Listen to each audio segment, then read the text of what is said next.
Sa Cagayan de Oro City, nagpahigayon ang otoridad og inspeksyon sa mga baligyang Christmas lights sa Dakbayan. Atong sayro ng dugang detalye pinagi sa live report ni Clyde Makaskas. Clyde.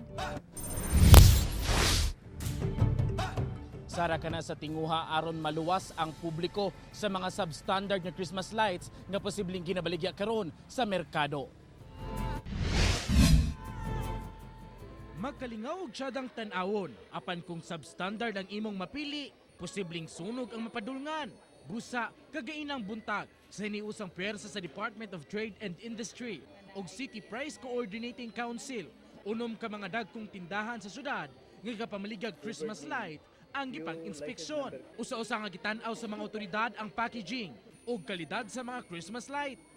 Ginasuta kung pasado ba kini sa Bureau of Product Standards ug kung doon na ba kini mga ICC stickers.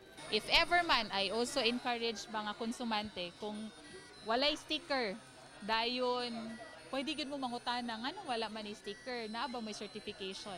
Kining usa ka tindahan, pasado man ang mga tanang baligya, apan dunay napansin ang mga otoridad. Nay mga customer nga tangtangon nila ang produkto gikan sa sudlanan, di na dayon ibalik. So dapat tan-awon sab sa tindahan nga ipangbalik yun na kay dili mahibaw-an sa customer kung standard ba to, kung wala na diya ang putos. Si Evelyn nga kanunay gayud ga-decorate sa iyang panimalay matag Pasko. Mitikulo sa gayud sa pagpalit sa mga Christmas decor. Imo na ginang nabatasan no matang mapalit og mga inanay. O tanaw na ko kung nabay ICC. Ano man ma? Kay kuwarman safety man siya. Ang tanang substandard nga makita sa mga otoridad, ginakumpiska o ginaguba.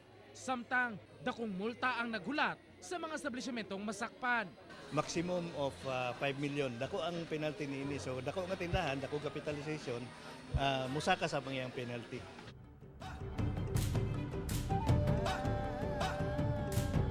Laing hugna sa inspeksyon na sabang ipahigayon sa mga otoridad sa mga musunod nga adlaw kana aron masiguro nga wala gyoy gapamaligya og mga substandard nga Christmas lights sa merkado. Sara? Okay, dagang salamat, Clyde Makaskas.